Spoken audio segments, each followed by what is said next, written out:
Welcome to this week's vlog. On Monday, we had the announcement around the EU reset. This has wide-ranging implications for farmers across England and Wales. Since Brexit, our trade volumes with the EU have fallen by over 20%. Accessibility to that EU market is essential to get the fair values for the products that we produce. On the import side, there's been increasing concerns about the delays for bringing in plant material, the risks of infection at our inspection points, and that friction is something, and removing that friction should be beneficial for all. On Monday afternoon, I was invited to a reception at number 10 Downing Street, where we were talking about the detail of the deal. I met Nick Thomas-Symonds, who's negotiated or led the government negotiations, as well as our lead negotiator, who's been working with EU counterparts on the deal. We need to keep up the pressure in areas where we've got concerns, such as gene editing, where we need to be able to utilise the technology. We've passed the precision breeding bill through Parliament, and not to be able to utilise that science, not to drive forward innovation and sustainability, would be a real blow. The detail is going to really matter, and there's still a lot of this to be announced and negotiated over coming months. On Monday and Tuesday this week, we had our first NFU Develops conference. This is really focused at a younger generation, trying to help them understand what the NFU does and hopefully give some of them an appetite for wanting to be more involved with the NFU in the future. I had the pleasure of speaking after dinner on Monday evening, where we did a Q&A with Rachel and answered some questions from the audience. But I'm now going to hand over to Rachel to give the details of what was a really successful conference.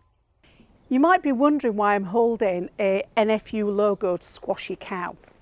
And that is because this week we have held our very first NFU Develops conference. The room was full of members from our regions who have been spotted as emerging leaders, and we wanted to bring them together and learn from other leaders within their industry.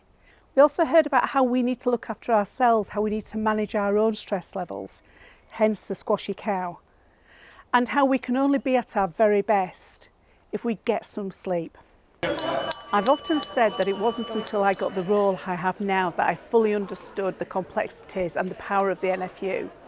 And we wanted to share that with the attendees of the conference by allowing them to speed date through HQ. They all had 7 minutes to learn as much as they can about the different departments and what they deliver on behalf of membership. We also had some great panel discussions where we talked about how we're proud to make a difference and proud to make change. We've had an amazing 2 days. We reflect on what's happened and we will build on it. On Friday last week, the EFRA committee published a report looking at agricultural policy. Within there's a recommendation around the inheritance tax proposals and delaying them for a year while the government consult and try and mitigate the impacts on the elderly sector of our community, which are caught in the eye of this storm. We really welcome the report, which is a majority of Labour MPs, and I also thank Alistair Carmichael, who raised it in Prime Minister's questions this week.